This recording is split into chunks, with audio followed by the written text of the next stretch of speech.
Hello, ladies and gentlemen. Welcome back to my channel. Thank you very much for having me. And today we're going to talk about Musk. And we're going to do a review on the Private Blend by Ensar. So, first of all, I'd like to talk about Musk and what is Musk? Uh, where is it obtained from? How is Musk acquired? And how is it used in perfumery? And what does it smell like? Well, deer musk is a substance with a persistent odor obtained from the caudal glands of the male musk deer. Now, there's a variety of deer that they roam about in Asia, and they're called the musk deer because they have these musk glands. And when the deer urinates, it passes through these glands, and it spreads this odor, this musk around, and the intent is to attract female deer. And so it's like a pheromone, so it's used to attract the opposite sex. And so this is how the deer spreads it. It goes around and it marks its territory. Now there's different types of deer: Tonkin, Tibetan, Kashmiri. These are all types of musk deer. Now there's other different types of animals that release different type of musky substances, like the African civet. That's also used by hyrax. That's also used. Uh, Other animalic substances used in perfumery is ambergris, and I can talk about that later. Unfortunately, the demand for deer musk has led to a severe decrease in musk deer populations. 6 of the 7 musk-producing species are listed as endangered. In regards to perfumery, and as far as I know, Ensar legally uh, legally obtains the musk and from farmed animals in an ethical way to the standards that are required to obtain this. So the musk deer are among the most endangered species in certain regions. The scent glands from these deer can fetch thousands of rupees and are used for manufacturing perfume and traditional medicine. Deer musk was unknown in the Western world and in classical antiquity, and reference to it does not appear until the 5th century AD, when it's mentioned in the Talmud as an animal-based fragrance. The 6th century Greek explorer Cosmas Endocoplestis mentioned it as a product obtained in India. Soon afterwards, Arab and Byzantine perfume makers began to use it, and it acquired a reputation as an aphrodisiac. So, Al-Kindi included it in a large number of his perfume recipes, and it became one of the most important luxury items brought by Arabian ships from the east. Deer musk has been a key constituent in many perfumes since its discovery, being held to give a perfume a long-lasting power as a fixative. In regards to fixatives, what it does is it stabilizes the perfume's volatile, and it gives it long-lasting power. So I got a picture of the deer here.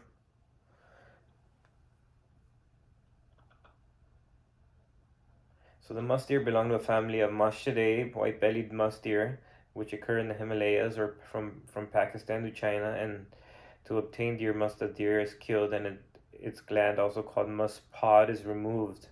Harvesting of musk pod is the main threat to the Masha species. So that's how the deer musk is obtained. Unfortunately, it comes from wild animals, and as a result, there is synthetics, and synthetics are being used in fragrances. So, in regards to EO and private blend, what we're going to talk about today. This is the box. It has a beautiful gold plaque, and it has a velvet box. And it comes in the box uh, nice and nestled into an area that is lined with silk, and it fits right perfectly in here, so it won't be jarred and jolted around, and it won't fall about. And this is what it looks like. It has a gold plaque, and it says private blend, and it's pure parfum. In regards to this, it also has, as apart from the musks, it also has black tea and blackberry.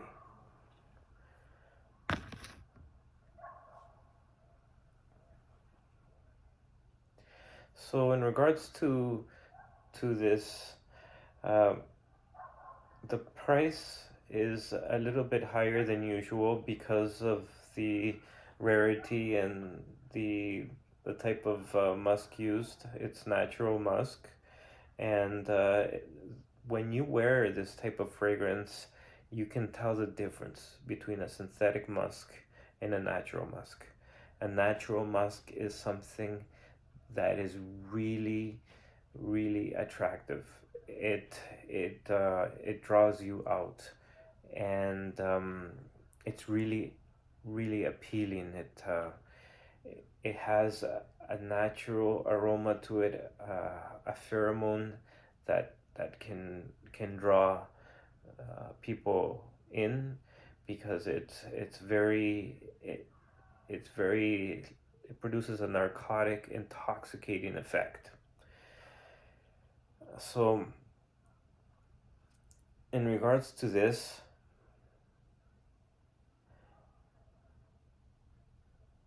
it says here that people in the ancient times used to carry musk pods in their pockets, and that when people came and left towns, that they would know who was there and who wasn't, because of the musk. And so it brought back memories of the people that were visiting. Uh, Here, there's a nice description of it. It says, a musk pod burst into cards of pepper and clove, with a sex appeal tempered by a real beauty, a scent that makes you wonder in awe at the smell of flower petals drunk on generous dose of age-old fixative, a scent you actually cherish for itself, rather than what you think it'll do for you. So, in regards to this, I think it's a beautiful fragrance, and it's one of my favorite in my collection. I have a variety of other fragrances that came and went in my collection, but I decided to keep uh, Private Blend because of how beautiful it is. And many people just are kind of afraid of um, of an animalic scent. They would call this an animalic scent because of the notes, the chords that are that reflect the animal's nature and their scent.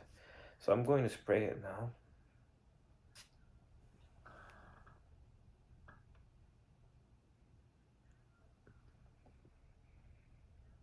When you first spray it, it comes off. The first spray, when you first put your nose into it, it almost stings your nose. You can tell that it has a real animal smell, but it's beautiful. It's a bit pungent at first, and then it starts to change, to develop.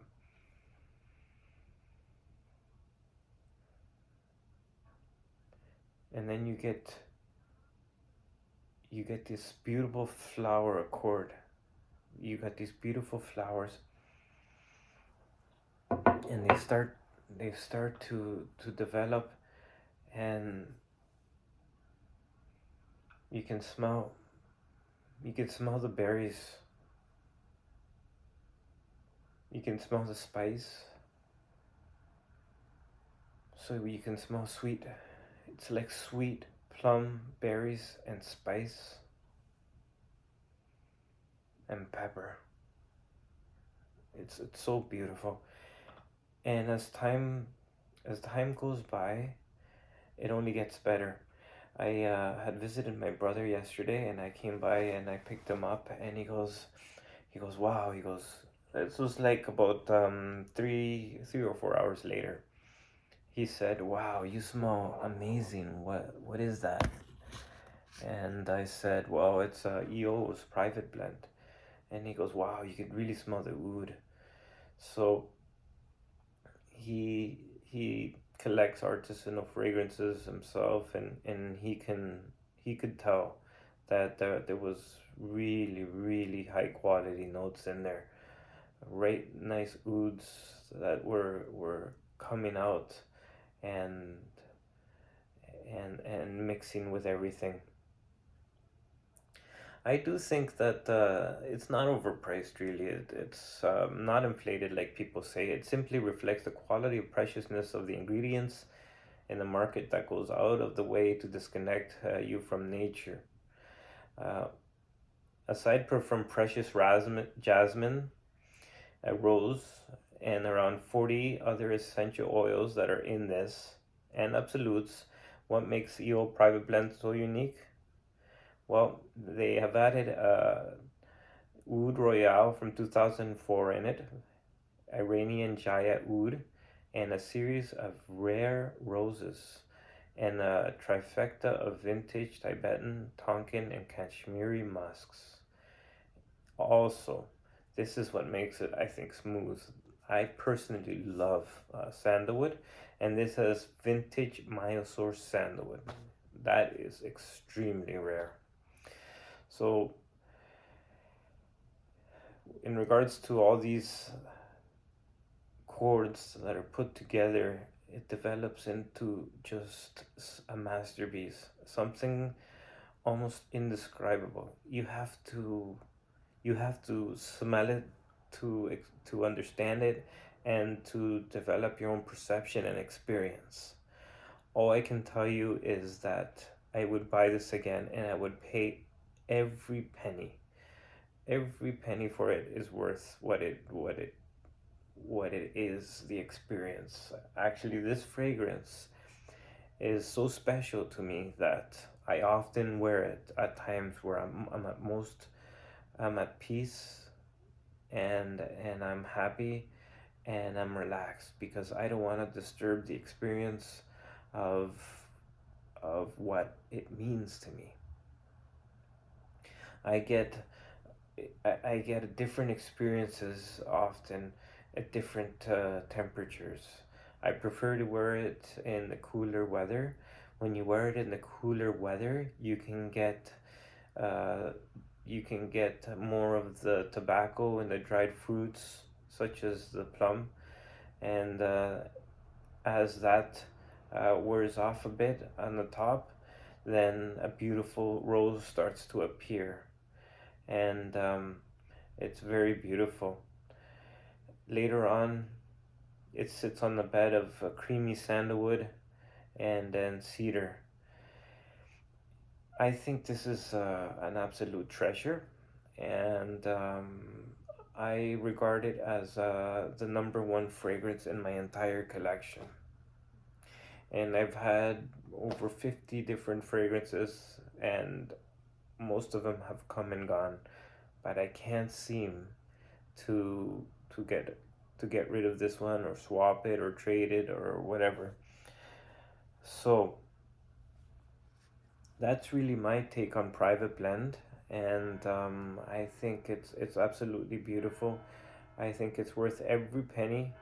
And in regards to the musk and how it's obtained, well, it's obtained legally, ethically, and sourced from farmed animals, and I think that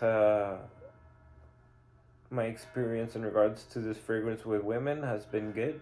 Uh, they, I had one woman uh, just express herself with uh, with a surprised look, and then a pleasant look, and she said, "You smell very, very, very, very good." That's what she said. So I was pleased, but in regards to this fragrance, it's not. I don't wear it to please women or to please others. Um, it's a skin, more of a skin scent, but I think it's a beast. To me, I can smell it. I wear it a couple times and I can smell it all day, and I love it. You have to wash it off to actually get rid of the smell, but I think it's awesome because it's worth every penny. You want to get what you pay for, right?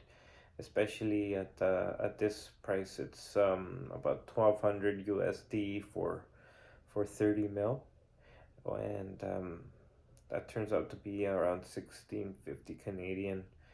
Uh, but I think it's absolutely amazing.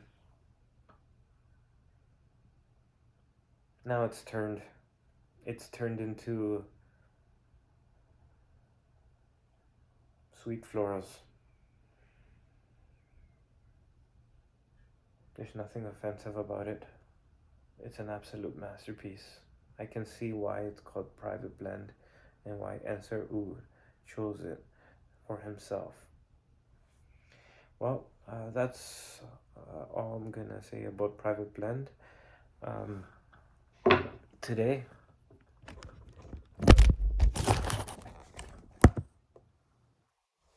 what I'm wearing is a Bastille shirt, and they make beautiful prints. They put pictures on top of a velvet. It's like a velvet base with, and it's well made, and it's made in Italy. So this is Bastille. It's very, very good quality shirts. We'll see you on the next fragrance review, and possibly will be Santos Sultan. Thank you very much.